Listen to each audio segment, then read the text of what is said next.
And good day anywhere you are watching us from. So this is a continuation of our presentation of our project that we started some time ago, but we presented it, a part of it last year here. So my name is James Akinola. I'm from the Michigan Technological University in the US here. And then we have two other presenters. One is from Canada. The name is Onuh from the University of Lethbridge. And then we have who we call boss in our parlance, Professor Tunde Ope-Davies is actually the person that introduced us to DH, And then here is Sunday Adegbenro, Professor of Kansas. Okay. This is a typical review of hotels, on TripAdvisor. And then last year, you want to talk about this? Yes. In our 2024 presentation here, our focus was on colonial narratives in online tourist discourse. So then we're using themes hotels in Las Vegas to understand how, specifically, we're looking at Luxor Hotel, Venetian, and Paris, Las Vegas. So we wanted to understand we used semantic network analysis to understand how the trace recurring themes of patterns of the language used by hotel users, customers, what they see online and what obtains at the hotels.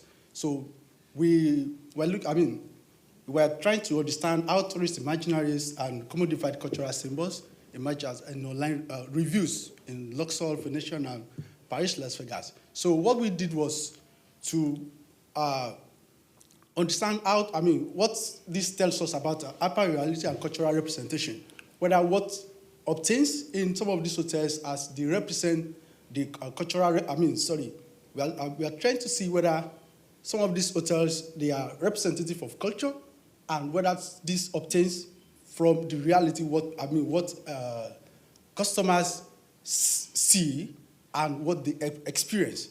So some of the terms that we discovered are related to logistics and amenities and not related to culture.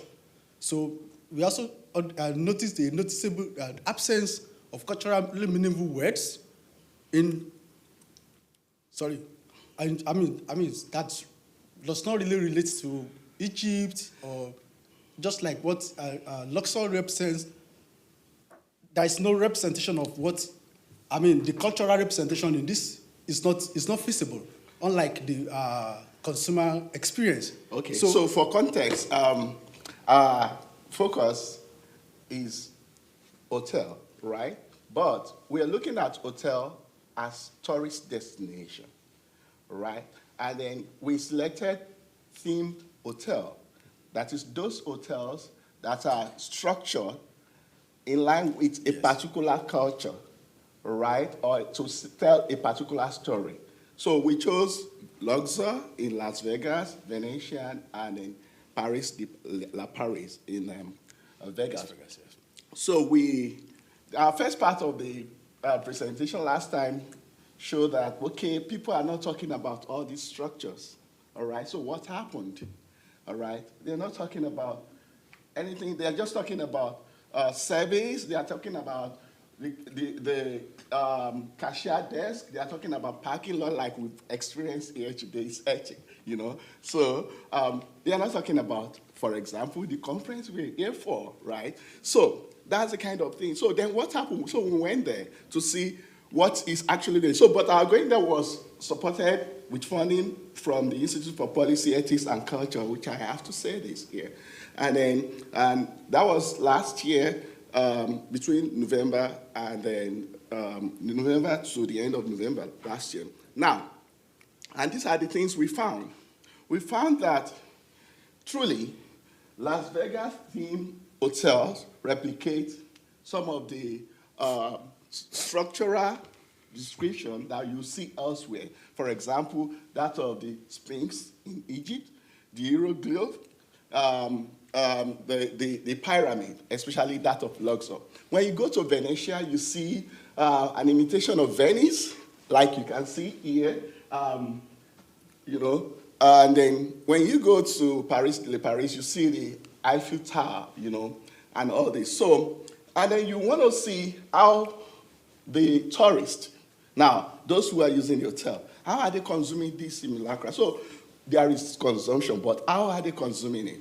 Now, then we also ask, what are the ways that these hotels are presented on these owners' website? So we took a look at Luxor's website, and you will see the promise of you enjoying an endless discovery. And then you are also promised to have a day for the perfect place to escape to, and so on and so forth.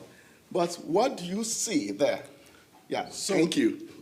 So through our ethnographic observation, we found this, that there is a high cultural disconnect between the structure and the consumers. And we also saw that the European and then Egyptian aesthetics are actually dominant, but they are poorly contextualized. The museum are displayed, but they are fragmented, and they are purely commercialized. So, of course, Las Vegas is for casinos. So forget the hotels, forget the buildings. Those things are just deco. They are facade, you know. They are not structural stuff. So it then brings the consciousness from digital humanity scholars to begin to engage some of these things. You know, if you just put the picture and you say, hey, this is Luxor, it talks about Egypt and all that, those are actually not the situation. And that is the concluding part of our presentation. Thank you. Thank you.